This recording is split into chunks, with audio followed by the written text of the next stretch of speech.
ಎಲ್ಲ ಕೆಲಸಕ್ಕಾಗಿ ಸಿದ್ಧ, ಸಿ ಎಮ್ ಅವ್ರನ್ನೂ ಭೇಟಿಯಾಗೋಣ.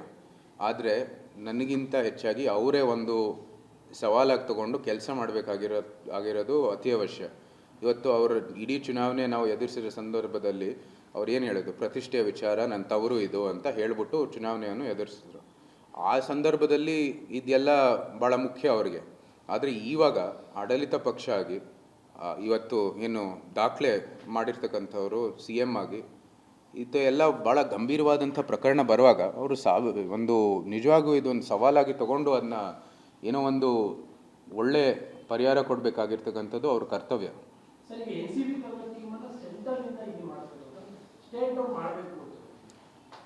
ಸ್ಟೇಟ್ ಮಾಡಿದ್ರೆ ಒಳ್ಳೆ, ನಮ್ಮವ್ರನ್ನೇ ಮಾಡಬೇಕು ಅಂತ ನಮ್ಮ ಆಸೆ. ಆದರೆ ಇವತ್ತು ಇಂಟರ್ ಸ್ಟೇಟ್ ಆಗಿರೋದ್ರಿಂದ ಒಂದು ರೀತಿ ನಿಮ್ಮ ಒಂದು ಎಲ್ಲ ಏನು ರಾಷ್ಟ್ರಮಟ್ಟದ ಒಂದು ತನಿಖೆಯ ಒಂದು ಸಂಸ್ಥೆಗಳ ಜೊತೆಗೆ ಸಹಕಾರ ತಗೊಂಡು ಅವ್ರ ವಿಶ್ವಾಸಕ್ಕೆ ತಗೊಂಡು ಮಾಡಬೇಕಾಗಿದೆ.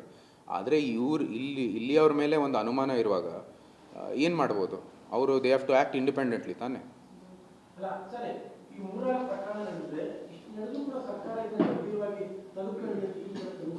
ಬರೀ ಡ್ರಗ್ಸ್ ಅಲ್ಲ, ಈಗ ಅನೇಕ ಪ್ರಕರಣಗಳು ನಾನು ಉಲ್ಲೇಖ ಮಾಡ್ಬೋದು.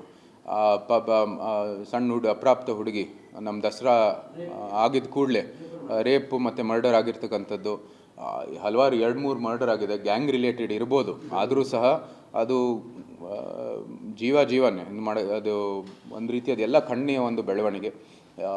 ಹುಬ್ಳಿ ಪ್ರಕರಣ ಇರ್ಬೋದು, ನಮ್ಮ ಬೆಳ್ಳಾರಿಯಲ್ಲಿ ನಡೆದಿರ್ತಕ್ಕಂಥ ಪ್ರಕರಣ ಇರ್ಬೋದು, ಎಲ್ಲನೂ ಕೂಡ ಒಂದು ರೀತಿ ಏನೇ ಇರಲಿ, ಆದರೆ ಅದು ಕಾನೂನು ಮತ್ತು ಸುವ್ಯವಸ್ಥೆ ಇದಕ್ಕೆ ಒಂದು ರಕ್ಷಣೆ ಕೊಡುವಂಥದ್ದು ಕೆಲಸ ಮಾಡಬೇಕಾಗಿದೆ. ಅದು ವಿಫಲ ಆಗ್ತಾ ಇರೋದು ಇಡೀ ರಾಜ್ಯದಲ್ಲಿ ನಾವು ಭಾಳ ಗಂಭೀರವಾಗಿ ನಾವು ನೋಡ್ತಾ ಇದ್ದೀವಿ.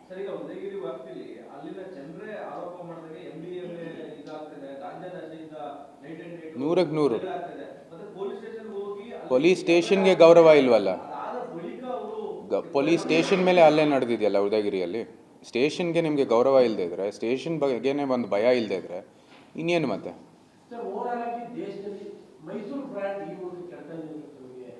100% ಸಹಜವಾಗಿ ಹಾಗೇ ಆಗುತ್ತೆ. ಇವತ್ತು ಸಾಂಸ್ಕೃತಿಕ ನಗರಿ ಒಂದು ಏನು ಹಿಂದೆ ಪಾರಂಪರ್ಯ ಇರ್ತಕ್ಕಂಥದ್ದು, ಇವತ್ತುವರೆಗೂ ದಸರಾಗೆ ಹೆಸರುವಾಸಿ ಆಗಿರ್ತಕ್ಕಂಥದ್ದು ಮೈಸೂರು ಅಂತ ಇವತ್ತು ಇಡೀ ದೇಶದಲ್ಲಿ ನಾವು ಹೇಳಿದ್ದೀನಿ. ಅನೇಕ ಭಾಷಣಗಳು ನಾನೇ ಹೇಳಿದ್ದೀನಿ.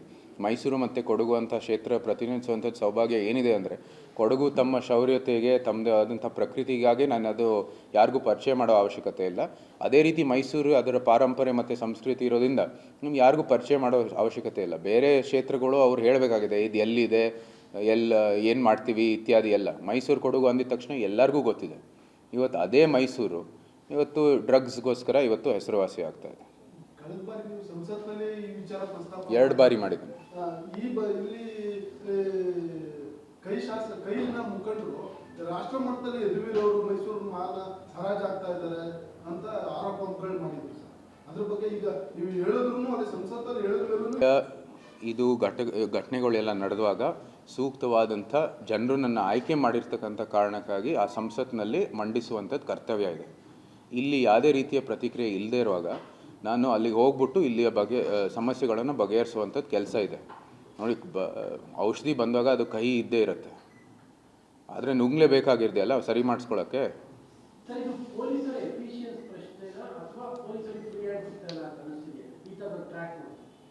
ನೀವು ಅವ್ರನ್ನೇ ಕೇಳಬೇಕಾಗಿದೆ. 2 ಕಡೆಯೂ ನಮಗೆ ಭಾಳ ಅನುಮಾನಗಳಿದೆ. ಇದು ಸಹಜವಾಗಿ ಇವತ್ತಿನ ಒಂದು ಪ್ರಕರಣ ಹಿಂದೆ ನಡೆದಿರ್ತಕ್ಕಂಥ ಎಲ್ಲ ಒಂದು ಬೆಳವಣಿಗೆಗಳನ್ನ ನಾವು ಗಮನಿಸಿ ಇದು ನಿಜವಾಗ್ಲೂ ನಮ್ಮ ಹತ್ರ ಯಾವುದೇ ರೀತಿಯ ಉತ್ತರ ಇಲ್ಲ. ನೀವು ಪೊಲೀಸ್ನವ್ರನ್ನೇ ಕೇಳಬೇಕಾಗಿದೆ, ಅವ್ರಿಗೆ ಫ್ರೀ ಹ್ಯಾಂಡ್ ಸಿಗ್ತಾ ಇದೆಯೋ ಇಲ್ವೋ ಅಂತ.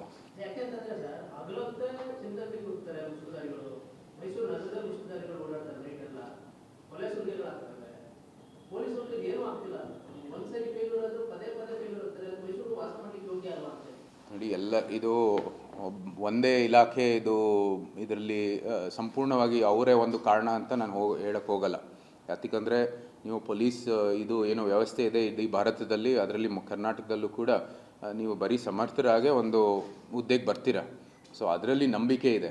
ಆದರೆ ಇವತ್ತು ಈ ಎಲ್ಲ ನಿರಂತರವಾಗಿ ಏನು ಈ ಡ್ರಗ್ಸ್ ವಿಚಾರ ಇರ್ಬೋದು, ಉದಯಗಿರಿ ಠಾಣೆ ಹಲ್ಲೆ ಇರ್ಬೋದು, ಏನು ಅಪ್ರಾಪ್ತ ಹುಡುಗಿದಿರ್ಬೋದು, ಅನೇಕ ಪ್ರಕರಣಗಳು ಉಲ್ಲೇಖ ಮಾಡ್ತಾ ಹೋಗ್ಬೋದು ನಾನು.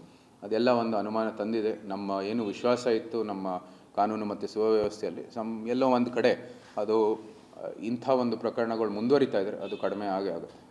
ವೆಹಿಕಲ್ ಟ್ರ್ಯಾಕ್ ಮಾಡಿದ್ರೆ ಟ್ರಾಫಿಕ್ನವರು ವೆಹಿಕಲ್ ಟ್ರ್ಯಾಕ್ ಮಾಡಿದ್ರೆ ಬಹಳಷ್ಟು ಮಾಹಿತಿಗಳು ಸಿಗುತ್ತೆ. ಚಾಮರಾಜ, ಕೃಷ್ಣರಾಜ, ಚಾಮುಂಡೇಶ್ವರಿ ಈ 3 ಕಾನ್ಸ್ಟಿಟ್ಯೂನ್ಸಿಗಳಲ್ಲಿ ಚೆಕ್ ಮಾಡ್ತಾರೆ. ಅದೇ ನರಸಿಂಹರಾಜ ಮಾತ್ರ ಚೆಕ್ ಮಾಡಲ್ಲ. ಅದೊಂದು CCTV ಇಲ್ಲ ಅಥವಾ ಒಂದು ಟ್ರಾಫಿಕ್ ಇದನ್ನ ಚೆಕ್ ಮಾಡಲ್ಲ. ಈ ರೀತಿಯ ಪೊಲೀಸ್ನ ಧೋರಣೆ ಇವತ್ತೊಂದಲ್ಲ, ಅವಾಗಲಿಂದನೂ ಇದೆ. ಬಿಜೆಪಿ ಸರ್ಕಾರ ಇದ್ದಾಗೂ ಇದೆ. ನಾನು ಇವತ್ತು ಹೇಳ್ತಾ ಇರೋದು, ಇವತ್ತು 2.5 ವರ್ಷ ಇವತ್ತು ಈ ಸರ್ಕಾರ ಆಡಳಿತವನ್ನು ನಡೆಸ್ತಾ ಇದ್ದಾರೆ. ಜೊತೆಗೆ CM ಅವರು ಸ್ಥಳೀಯರ ಒಂದು ಅಂದರೆ ಮೈಸೂರಿನವರೇ, ಅವರು ತವರು ಕ್ಷೇತ್ರ ಅಂತ ಹಲವಾರು ಸತಿ ಹೇಳಿದ್ದಾರೆ. ಜೊತೆಗೆ ಇವತ್ತು ಎಲ್ಲಕ್ಕಿಂತ ಒಂದು ಏನು ದೀರ್ಘಾವಧಿಯ ಒಂದು ಮುಖ್ಯಮಂತ್ರಿಯ ದಾಖಲೆನೂ ಕೂಡ ಸಾಧಿಸಿರ್ತಕ್ಕಂಥದ್ದು. ಇದೆಲ್ಲನೂ ಕೂಡ ನಾವು ಒಂದು ಕಡೆ ಗಮನಿಸಿದರೆ ಇವತ್ತು ಅದೆಲ್ಲ ಒಂದು ಕಡೆ ಅವ್ರ ಸಾಧನೆ ಆಗಿದರೆ ಇದನ್ನು ಕೂಡ ನಾವು ಉಲ್ಲೇಖ ಮಾಡಲೇಬೇಕಾಗಿದೆ. ಕಾನೂನು ಮತ್ತು ಸುವ್ಯವಸ್ಥೆ ಇರ್ಬೋದು, ನಮ್ಮ ರಾಜ್ಯದ ಆರ್ಥಿಕ ಪರಿಸ್ಥಿತಿ ಇರ್ಬೋದು, ಅನೇಕ ಒಂದು ವಿಚಾರ ಇವತ್ತು ಹೇಳ್ತಾ ಹೋಗ್ತಾ ಇದ್ದರೆ ನಾನು ಇವತ್ತು ಸಾಯಂಕಾಲವರೆಗೂ ಇರ್ತೀನಿ. ಆದರೆ ನಮ್ಮ ಬಜೆಟ್ ಇದೆ, ನಾಳೆ ನಾವು ಹೋಗಬೇಕಾಗಿದೆ ಡೆಲ್ಲಿಗೆ. ಸೊ ಇದೆಲ್ಲನೂ ಕೂಡ ಭಾಳ ಗಂಭೀರ ಅಂತ ಭಾಳ ಸ್ಪಷ್ಟವಾಗಿ ನಮಗೆ ಕಾಣ್ತಾ ಇದೆ. ಇದು ಬರೀ ದೀರ್ಘಾವಧಿ ಒಂದೇ ಅವರ ಸಾಧನೆ, ಏಕೈಕ ಸಾಧನೆ ಇದರಲ್ಲಿ. ನಾವು ಮಾಡೇ ಮಾಡ್ತೀವಿ, ನಮ್ಮ ಕಡೆಯಿಂದ ನಮ್ಮ ಹೋರಾಟ ಮಾಡೇ ಮಾಡ್ತೀವಿ. ಇದು ಮತ್ತೊಮ್ಮೆ ನಾವು ಸಂಸತ್ತಲ್ಲೂ ಕೂಡ ನಮಗೆ ಅವಕಾಶ ಸಿಕ್ಕಿದ್ರೆ ನಾವು ಎತ್ತೇ ಇರ್ತೀವಿ. ಯಾಕೆಂದರೆ ಇದು ಅತ್ಯಂತ ಗಂಭೀರವಾದಂಥ ಒಂದು ಪ್ರಕರಣ. ಮತ್ತು ಇದು ಒಂದು ಡ್ರಗ್ಸ್ ಮುಕ್ತ ಭಾರತ ಏನು ಪ್ರಧಾನಮಂತ್ರಿ ಹೊರಟಿದ್ದಾರೆ ಮಾಡೋಕ್ಕೆ, ಯಾಕೆಂದರೆ ಅದರ ಅಡಿಯಲ್ಲೇ ನಡೆದಿರೋದು. ನಶಾ ಮುಕ್ತ ಭಾರತ ಅಂದರೆ ನಮ್ಮ ಇದು ಮಾದಕ ವಸ್ತುಗಳ ಮುಕ್ತ ಭಾರತ, ಅದನ್ನು ಡ್ರಗ್ಸ್ ಫ್ರೀ ಇಂಡಿಯಾ ಮಾಡೋದು ಅಡಿಯಲ್ಲೇ ಇದು ಒಂದು ಭಾಳ ಗಂಭೀರವಾದಂಥ ಪ್ರಕರಣ ಆಗಿ ಈ ಒಂದು ಎಲ್ಲ ಏನು ಸಿಂಡಿಕೇಟ್ ಇದೆ ಅದು ಪತ್ತೆ ಆಗಿರ್ತಕ್ಕಂಥದ್ದು. ಸೊ ಅದರ ಒಂದು ನಿಟ್ಟಿನಲ್ಲಿ ಇದು ಇನ್ನೂ ಒಂದು ತಾರ್ಕಿಕ ಅಂತ್ಯವರೆಗೂ ಅಂದರೆ ಸಂಪೂರ್ಣವಾಗಿ ಮೈಸೂರಿಂದ ಈ ಡ್ರಗ್ಸ್ ವ್ಯವಸ್ಥೆಯನ್ನು ಕಿತ್ತಾಕಬೇಕು ಅಂತ ಒಂದು ಮಾಡೋವರೆಗೆ ಇವರ ಒಂದು ಸಹಕಾರ ಇರಲಿ ಅಂತ ನಾವು ವಿನಂತಿ ಮಾಡ್ತೀವಿ.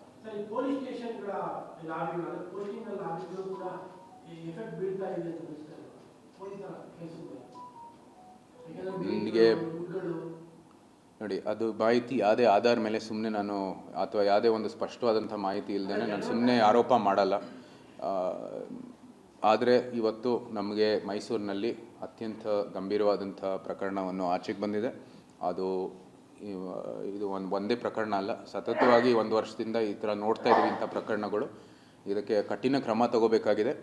ಯಾವ ಕಡೆಯಿಂದ ಏನಾಗಬೇಕು ಅಂತ ರಾಜ್ಯ ಸರ್ಕಾರ ತೀರ್ಮಾನ ಮಾಡಲಿ. ನಮಗೆ ಈ ಡ್ರಗ್ಸ್ ಮುಕ್ತ ಭಾರತ ಏನಿದೆ ಅದು ಮೈಸೂರಲ್ಲಿ ಪ್ರಥಮವಾಗಿ ಡ್ರಗ್ಸ್ ಮುಕ್ತ ಮೈಸೂರನ್ನು ಮಾಡಲಿ. ರಾಜ್ಯ ಸರ್ಕಾರ ನಿಮ್ಮ ಮಾತಿಗೆ ಸ್ಪಂದಿಸಲಿಲ್ಲ, ಯಾವುದೇ ರೀತಿ ಕಾರ್ಯರೂಪಾಂತರ ಕೆಲಸ ಮಾಡಲಿಲ್ಲ ಅಂದರೆ ನಿಮ್ಮ ನಿಲುವು ಏನಾಗಿರುತ್ತೆ? ನಮ್ಮ ಹೋರಾಟ ಮುಂದುವರಿಯುತ್ತೆ. ಇದು ನಮ್ಮ ಜನರ ಮುಂದೆ ನಾವು ಹೋರಾಟ ಮಾಡಲೇಬೇಕಾಗುತ್ತೆ. ನಮ್ಗೆ ಇವತ್ತು ಎಲ್ಲ ಜನಪ್ರತಿನಿಧಿಗಳು ಇದು ಪ್ರಜಾಪ್ರಭುತ್ವದ ವ್ಯವಸ್ಥೆಯಲ್ಲಿ ಜನರ ಮುಂದೆ ನಮ್ಮ ಹೋರಾಟ ಆಗುತ್ತೆ. ಜನರು ತೀರ್ಮಾನ ಮಾಡ್ತಾರೆ ಏನು ಮಾಡಬೇಕು ಅಂತ. ಹಾಂ,